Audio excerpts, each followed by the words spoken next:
मानव का स्वभाव है, वह किसी भी कार्य को बड़े जोश से, बड़े उत्साह के साथ में पकड़ लेता है और करना भी प्रारंभ कर देता है। परंतु जैसे ही कुछ दिन गुजरते हैं, उसके मन में अचानक जोश ठंडा हो जाता है और वह सोचने लगता है, यह कार्य तो ठीक नहीं है, इस कार्य को करने से क्या फायदा, मैं बेकार इस कार्य में क्यों उलझ गया, ये श्रम साध्य कार्य है, मैं इससे बेहतर कुछ और कर लूंगा। ऐसे उसके मन में जो संकल्प था, उसके विरुद्ध विकल्प तैयार होने लगते हैं साथियों। और उसका मुख्य कारण है उसके कुंडली के ग्रह, क्योंकि जिस व्यक्ति के कुंडली के राहु और केतु अपने ऐसे स्थानों पर बैठते हैं जो मानसिकता को बहुत ज्यादा प्रभावित करते हैं, वह व्यक्ति अवश्य ही अपने जीवन में व्यवसाय को, अपने कार्य को, अपने कर्तव्य पथ पर हमेशा बदलाव लाता रहता है।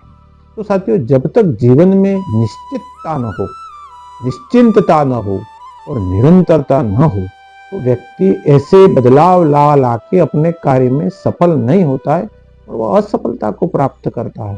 तो भगवान कृष्ण ने जब अर्जुन को युद्ध के मैदान में ला के खड़ा किया और कहा कि पूरी सेनाओं का निरीक्षण करो, निरीक्षण करने के बाद जो बड़े जोश के साथ युद्ध करने के लिए अर्जुन तैयार हुआ था, उसका जोश अचानक ठंडा हो गया और भगवान को कहने लगा, प्रभु मैं ये युद्ध नहीं करना चाहता, क्योंकि इसमें सब मरने वाले मेरे भाई बंधु, मेरे परिवार के लोग, और इतने सारे लोगों को मारकर मैं क्या करूंगा।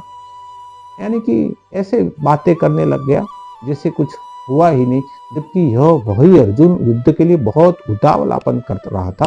तो साथियों, भगवान कृष्ण एक ऐसे मनोचिकित्सक थे जिन्होंने कहा अर्जुन को कि क्लिब्यम मा स्मगम पात नेतत्युति प्रपद्ये शुद्रम हृदय दौर्बल्यम त्यक्ता तिष्ठ परंतप।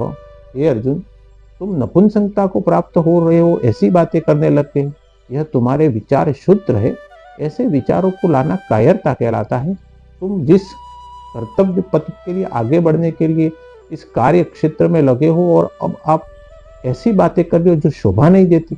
इसलिए व्यक्ति को जीवन में हमेशा अपने संकल्प के साथ में दृढ़ निश्चय होकर उसे पूरा करने का अपना, जब तक सफलता नहीं मिलती है तब तक ध्येय बनाए रखना आवश्यक है।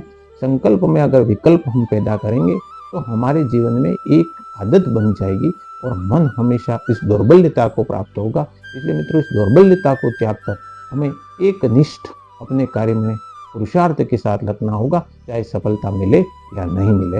अवश्य ही व्यक्ति अपने निश्चय में दृढ़ रहता है, उसे सफलता प्राप्त होती है।